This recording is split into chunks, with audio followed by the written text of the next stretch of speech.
Ano namang sinabi ng acting chairman ng House Committee on Appropriations na si Congresswoman Stella Quimbo na walang blanco sa 2025 BICAM report at may pagpayag naman ng technical staff ng Senado at Kamara para ayusin ang typographical error sa BICAM report. Yan, hello. Yan, ito po si RPB Updates. Yan, nakita ninyo yung video. Yan, tungkol kay Congresswoman Stella Quimbo. Yan. Yung mga sinabi niya walang blanco sa BICAM. Tapos parang may bagong video din siya na umaamin na may blanco. Pero meron naman, kung meron mang typo error, meron namang technical stop. Anong ibig sabihin niya? Fill in the blanks. Yan, yung mga technical stop is yung mga sinasabi na yung mga problema lang siguro yung may mga mali yung spelling, mga letter. Yun, pero hindi fill in the blanks. Ito yung supalpal siya dito ni dating budget secretary si Wendell Abisado. Yan, sinagot yung mga sinasabi niya na technical stop. Yan, ito yung video. Ang blanco doon na talagang klarong walang halaga ay yung binigay na budget sa DA, sa NIA, at saka yung sa PCA. Hindi yung typographical error or kinulang ng kung anong salita ang gamitin. Amount yun eh. So hindi pwedeng iwanan yun sa technical staff na siyang magpuno kung ano ang pagkukulang doon. Dapat yun talaga kumpleto.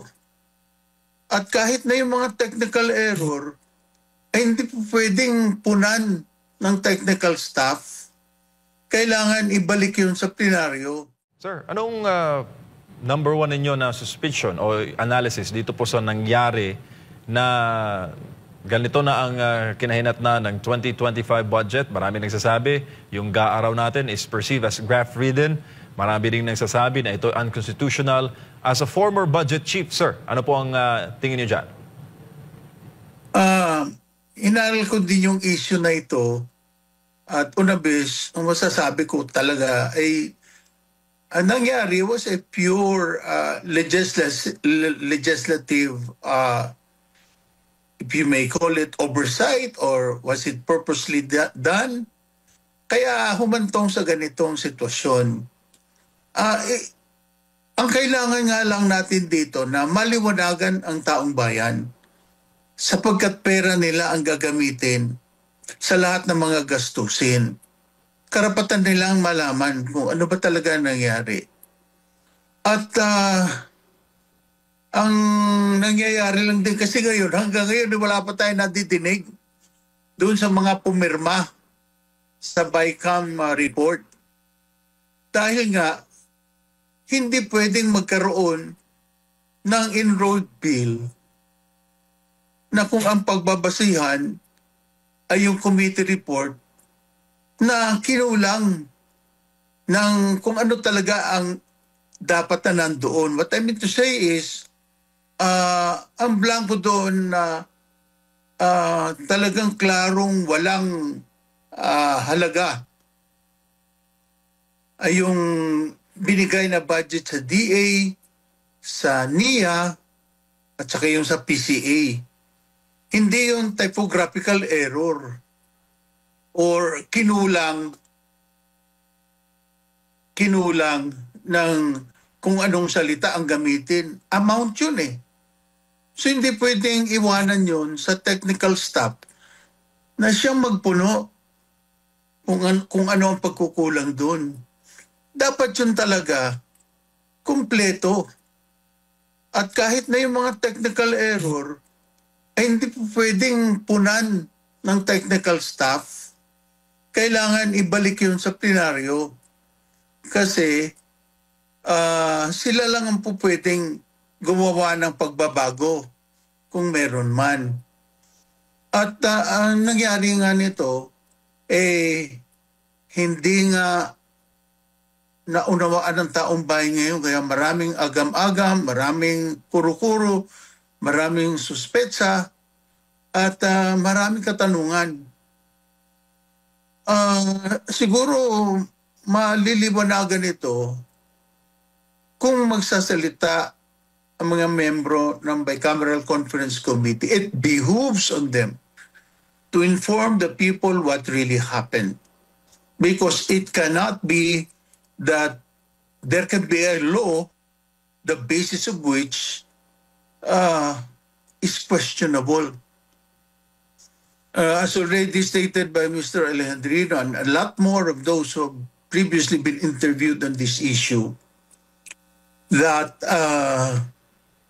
the president would have exercised diligent efforts into looking back at what was the issue raised by her own sister herself, advising the executive secretary on the matter.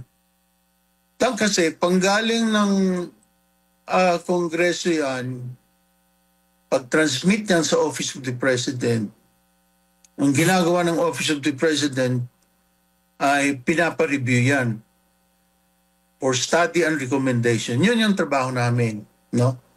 Nire-review namin yung enrolled bill until it is signed into law and therefore will now constitute as the General Appropriations Act. Inaaral po namin yan sa DBM. Ano yung mga items na kailangan tingnan vis-a-vis the submitted or recommended National Expenditure Program by the President. At doon makikita natin ang comparison. At the other items that are deemed to be not in accordance with the Constitution or those that are against the public policies and or standing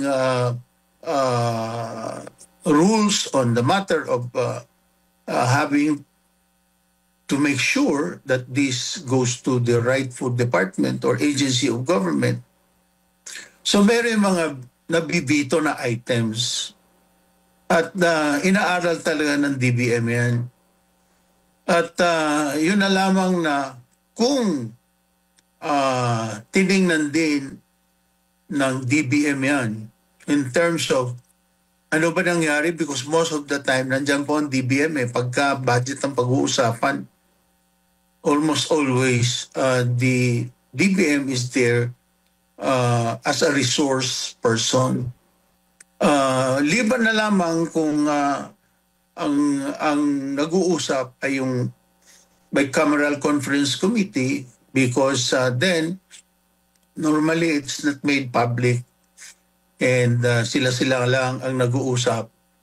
Kaya kung sakaling mayroong mga katanungan dyan, sila din mismo, yung Bicameral Conference Committee, yung mga members doon, ang dapat na magsalita at ipaliwanag ang kabuuan ng kanilang ginawa sa pag-review ng mga sinasabi nilang conflicting versions or items in the budget na sa huli ay napagkasunduan na nila. Opo. Kasi sila yung Third Congress, sila yung talagang final say, kumbaga, in terms of what should constitute as the enrolled bill that will now be submitted to the President for signature and thus becomes the General Appropriations Act. Po. Secretary, sinabi po ni Congresswoman Kimbo ngayong araw na yung, and I quote, yung bicameral report explicitly authorized the technical secretariats, nabanggit po niyo itong katagang technical secretariats of both houses of Congress to implement corrections and adjustments as required. Pero may mga lumalabas na report na yung authorization are limited lang, Secretary, sa typographical, grammatical, and printing errors. Hindi yung fill in the blanks sa BICAM report, sir. Tama po yun. Dahil ang sinabi lang doon yung mga typographical errors and those that would require simple correction but certainly not to fill in the blanks specifically for budget appropriation or allocation, no? Kasi wala nga doon eh. Kaya nga kung ganot walang amount sa Bicameral Conference Committee report in terms of appropriating certain figures or amounts for specific departments. Nabanggit ko nga kanina yung DA, NIA, tsaka PCA. Paano nagkaroon ngayon ng amount yan at na-filled up yung blank or blanks doon sa enrolled bill? Who did it and who ordered that such be done?